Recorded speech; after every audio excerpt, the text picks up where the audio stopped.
नमस्कार विद्यार्थी मित्रांनो, पूर्व व्यावसायिक अभ्यासक्रम इयत्ता 9वी इलेक्ट्रिकल टेक्नॉलॉजी या विषयातील ऑनलाईन ट्युटोरियलमध्ये आपणा सर्वांचा हार्दिक स्वागत आहे. विद्यार्थी मित्रांनो, आज आपण पाहणार आहोत घटक क्रमांक 1 यामधील मूलभूत विद्युत राशी व त्यांची एकके, म्हणजे मूलभूत विद्युत राशींची आपण व्याख्या पाहणार आहोत आणि त्याची कुठली एकके वापरली जातात तर ती आपण पाहणार आहोत. आणि त्यानंतर आहे विद्युत राशी मोजण्यासाठी वापरली जाणारी विद्युत मापके, एकके आणि आज मापके म्हणजे इन्स्ट्रुमेंट जे कुठले आपले मीटर्स वापरले जातात त्याबद्दलची आज आपण थोडक्यात माहिती घेणार आहोत. तर सर्वात प्रथम आपण माहिती घेणार आहोत विद्युत भार म्हणजे काय, ज्याला आपण इलेक्ट्रिक चार्ज असे म्हणतो, इंग्रजीमध्ये इलेक्ट्रिक चार्ज असे म्हणतो. अणूमधील इलेक्ट्रॉनची संख्या कमी किंवा जास्त होणे म्हणजेच विद्युत भार होय. आता अणू म्हणजे काय आपण पाहिलं, मागच्या भागामध्ये अणूची रचना पाहिली, अणूमध्ये काय काय असतं ते पाहिलं, अणूमधील इलेक्ट्रॉन वहनासाठी जे काय घटक असतात आवश्यक ते आपण पाहिलं. इलेक्ट्रॉन्सचे वहन म्हणजेच जे आपण इलेक्ट्रिक वीज ज्याला आपण म्हणतो किंवा इलेक्ट्रिक करंट ज्याला आपण म्हणतो ते आपण पाहिलेले आहे. आता अणूमधील इलेक्ट्रॉनची संख्या कमी किंवा जास्त होणे याला आपण विद्युत भार असे म्हणतो. याचं एकक आहे तर याचं एकक आहे कुलोम. 1 कुलोम म्हणजे किती, तर 1 कुलोम बरोबर 6.242 गुणिले 10⁻18 इतके इलेक्ट्रॉन्स होय. म्हणजे याला आपण 1 कुलोम असं म्हणू शकू. 2 समान भारामध्ये अपसरण असते. बघा, 2 समान भार म्हणजे पॉझिटिव्ह जर एका ठिकाणी एकत्र आले तर त्यामध्ये काय होते, अपसरण होते, ते वेगवेगळे व्हायला लागतात. पण विरुद्ध भारांमध्ये काय होत असतं, यामध्ये सांगितलेले विरुद्ध भारामध्ये आकर्षण होत असते. म्हणजे पॉझिटिव्ह आणि निगेटिव्ह जर एकत्र आलं तर यामध्ये आकर्षण होत असतं. ठीक आहे. आता पुढे पाहूयात आपण पुढची व्याख्या, विद्युत प्रवाह ज्याला आपण इलेक्ट्रिक करंट असे म्हणतो. इलेक्ट्रिक करंट म्हणजेच विद्युत प्रवाह. ऋण विद्युत भारांकडून धन विद्युत भाराकडे इलेक्ट्रॉन वहण्याच्या क्रियेला विद्युत प्रवाह असे म्हटले जाते. म्हणजेच आपण पाहिलं की अणूमधील इलेक्ट्रॉनचं जे वहन असतं, म्हणजे इलेक्ट्रॉन एका ठिकाणाहून दुसऱ्या ठिकाणी जातात त्यावेळेला इलेक्ट्रॉनचं वहन म्हणजेच विद्युत प्रवाह होय. परंतु हे इलेक्ट्रॉन्स कसे वाहत असतात, ऋण विद्युत भाराकडून धन विद्युत भाराकडे वाहिलेल्या इलेक्ट्रॉन्सला आपण विद्युत प्रवाह असे म्हणतो, इलेक्ट्रिक करंट असे म्हणतो. ठीक आहे. याचं एकक आहे, मग याचं एकक आहे ॲम्पियर. ॲम्पियर हे त्याचं एककामध्ये हे मोजले जातं. पुढचं आहे आपलं विद्युत विरोध. आता विद्युत विरोध म्हणजेच आपण त्याला इलेक्ट्रिक रेजिस्टन्स असं म्हटलं जातं. विद्युत प्रवाह वाहण्यास विरोध करणाऱ्या पदार्थाच्या गुणधर्मास विद्युत विरोध असे म्हणतात. विद्युत प्रवाह वाहत असतो, मात्र हा विद्युत प्रवाह वाहण्यासाठी जो घटक त्या पदार्थाचा जो घटक गुणधर्मास त्या विरोध करतो त्याला आपण काय म्हणतात, रेजिस्टन्स असे म्हटलं जातं. आपल्याला दैनंदिन जीवनामध्ये माहिती आहे की आपण सायकलवर जातो, गाडीवर जातो, इतर वाहनामधून प्रवास करतो. आता हवा आपल्याला लागत नाही, मात्र रस्त्यावरून चालताना काही भाग टायरचा घर्षण होतो, त्याचा विरोध होतो. त्याचप्रमाणे वाऱ्याचा देखील आपल्याला विरोध होतो, वारे वाहत असतात त्याचाही विरोध होतो.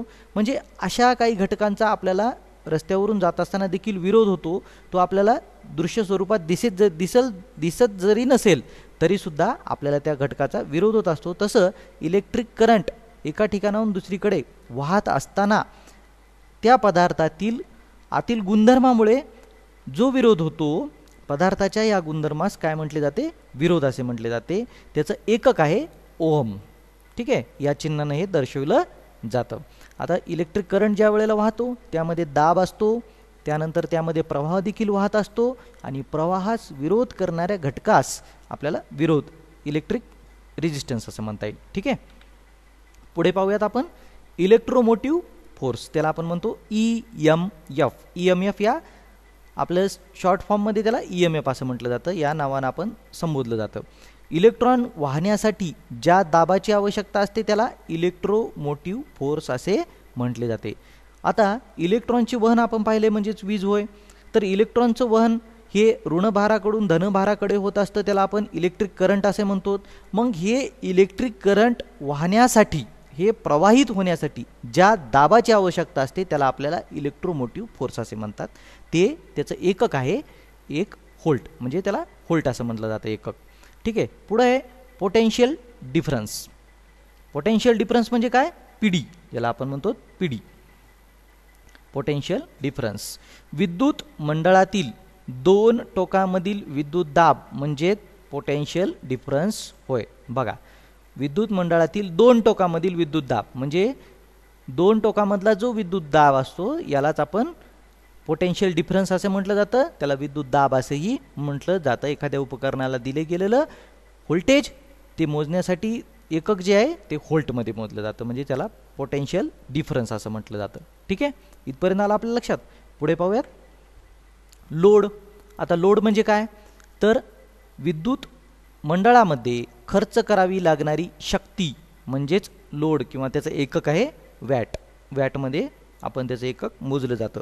शक्ती, शक्ती म्हणजे काय? बऱ्याचशा व्याख्या आपण पाचवीपासून पाहत आलेलो आहोत, तरी आपल्याला ह्या इलेक्ट्रिक याच्यामध्ये आपल्याला पाहणं गरजेचं आहे. म्हणून शक्ती, शक्ती म्हणजे त्याला आपण पॉवर असे म्हणतो. पी या अक्षराने दर्शवलं जातं. कार्य करण्याचा दर म्हणजे शक्ती होय, ही याची व्याख्या आहे. कार्य करण्याचा दरास शक्ती असे म्हटले जातं. एकक त्याचं काय आहे? याचं सुद्धा वॅट एकक आहे. ऊर्जा, ज्याला आपण म्हणतो एनर्जी, ई या अक्षराने दर्शवली जाते. एनर्जी म्हणजे ऊर्जा.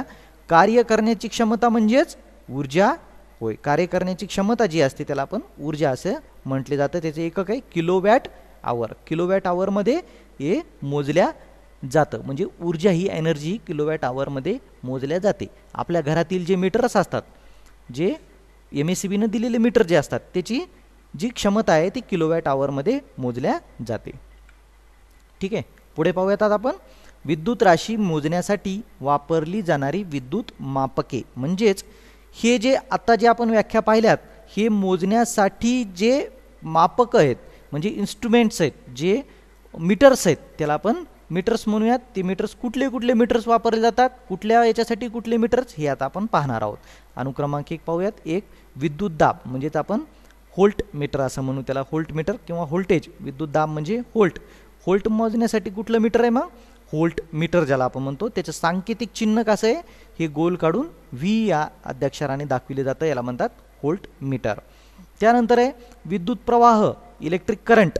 करंट ज्याला आपण म्हणतो, आपण व्याख्या पाहिली, त्याचं एकक आहे ॲम्पियर, आणि ते मोजण्यासाठी ॲम्पियर हे एकक विद्युत मापक वापरलं जातं, आणि त्याचं सांकेतिक चिन्ह आहे असं सर्कल काढून छोटासा, त्यामध्ये कॅपिटल ए हे सांकेतिक चिन्ह आहे. विद्युत शक्ती ज्याला आपण पॉवर असे म्हणतो, वॅट मीटर त्याला म्हणतात. विद्युत मापक त्याचं वॅट मीटर आहे, ते गोल काढून याच्यामध्ये कॅपिटल डब्ल्यू म्हणजेच वॅट मीटर. विद्युत ऊर्जा. विद्युत ऊर्जा ही एनर्जी मीटरमध्ये मोजले जाते, त्याला आपण मापक त्याचं आहे एनर्जी मीटर. आता तुम्हाला सांगितलं होतं. आणि एनर्जी मीटरचा हा सांकेतिक चिन्ह आहे, गोल काढून गोलमध्ये हा चौकोन काढणे हा सांकेतिक चिन्ह आहे त्याचं. आणि पाचवी आहे विद्युत विरोध, म्हणजे त्याला आपण रेजिस्टन्स असं म्हणतो. विद्युत विरोध जे ओहम मीटरमध्ये, त्याचं मीटरमध्ये मापक मोजलं जातं ओहम मीटर, आणि त्याचं सांकेतिक चिन्ह आहे गोल काढून हे ओहमचं अशा प्रकारचं चिन्ह, यालाच म्हणतात आपण ओहम मीटर असे. ठीक आहे विद्यार्थी मित्रांनो, आज आपण व्याख्या आणि विद्युत मापके याबद्दलची माहिती घेतलेली आहे. या पुढील भागामध्ये आपण पाहणार आहोत छोटासा उपघटक पुढचाही घेणार आहोत, ओहमचा नियम आणि जूल या शास्त्रज्ञांचा नियम. या नियमांचा थोडक्यात विवेचन करणार आहोत. आजचा व्हिडिओ विद्यार्थी मित्रांनो तुम्हाला कसा वाटला हे नक्की आम्हाला कमेंट सेक्शनमध्ये लिहून कळवा. प्री SSC या व्होकेशनल एज्युकेशन चॅनलला आजपर्यंत जर तुम्ही सबस्क्राईब केलं नसेल तर ताबडतोब सबस्क्राईब करा, लाईक करा, शेअर करा. धन्यवाद विद्यार्थी मित्रांनो.